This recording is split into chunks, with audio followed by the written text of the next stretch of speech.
Hi, I'm TIANA, and we're here in Santa Monica, and I'm with my new friend Troy Casey with the Certified Health Net, and he has a YouTube channel as well, the Certified Health Net.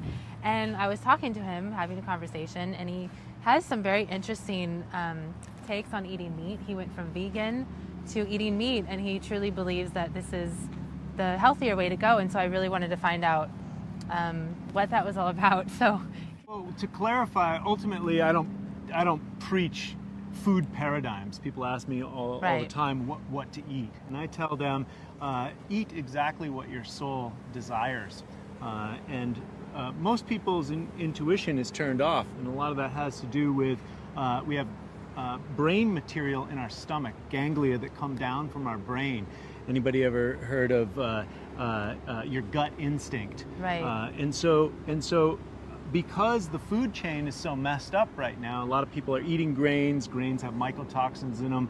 Mycotoxins get fed to cattle, and we eat the cattle. And so this helps fungal infections proliferate, or fungal dysbiosis in the gut. And so most people aren't tapped into their intuition. You add to that everyone's wearing shoes and disconnected from the earth.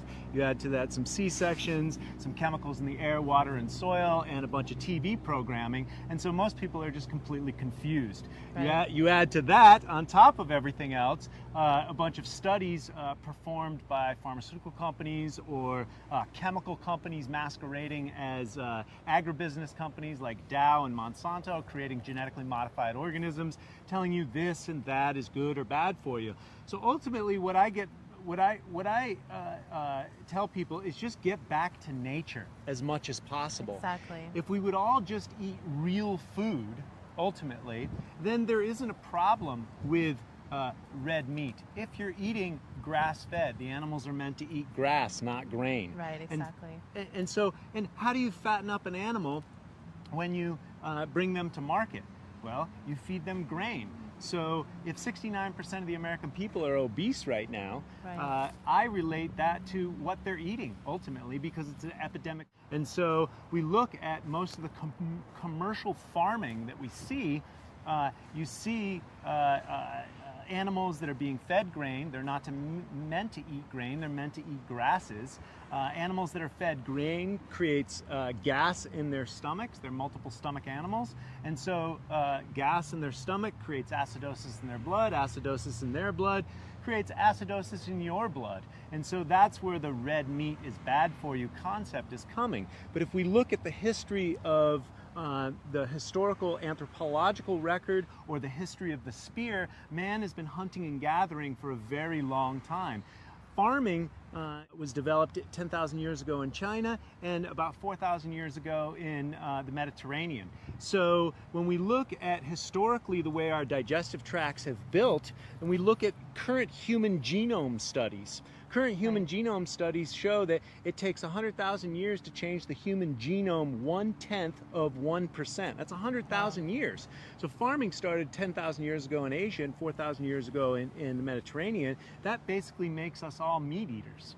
And so if that's the case, and that's the way our digestive tract built, then how come people are getting sick eating meat? Well, once again, let's look back at the food chain.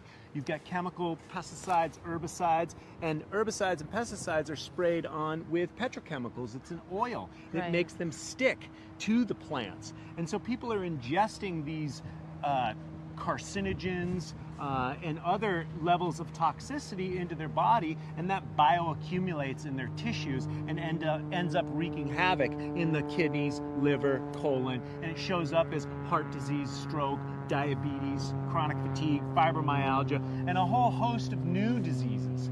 So what I instruct people is, no, not just eat meat, because that's a confusion mechanism. Eat real food. Eat real food. The animals were supposed to eat grass. And so what's happening on the internet, especially on YouTube, is a lot of people are getting sick on the standard American diet, which is Captain Crunch and Pop-Tarts and a bunch of other food, right? This is the way I grew up. I'm an American. I'm an American macaroni too. and cheese. Macaroni and cheese and all sorts of other wheat products and pasteurized dairy and these types of things build up into the systems, and what you get is a populace that is obese, overweight, sick, 1 in 2 has cancer, diabetes. And so if we just get back to nature and the natural laws of the way things were, then if being a vegetarian is right for you, it's going to show up in your vitality. When you take off your shirts, your muscles are going to be there, your skin's going to shine. It's always the litmus test of health is the person's vitality, their level of coherence, the way they speak to others, the way they receive and give information. And so this is the true, for me, the true yardstick or litmus test to health is how vibrant they are, how intelligent they are, how coherent they are.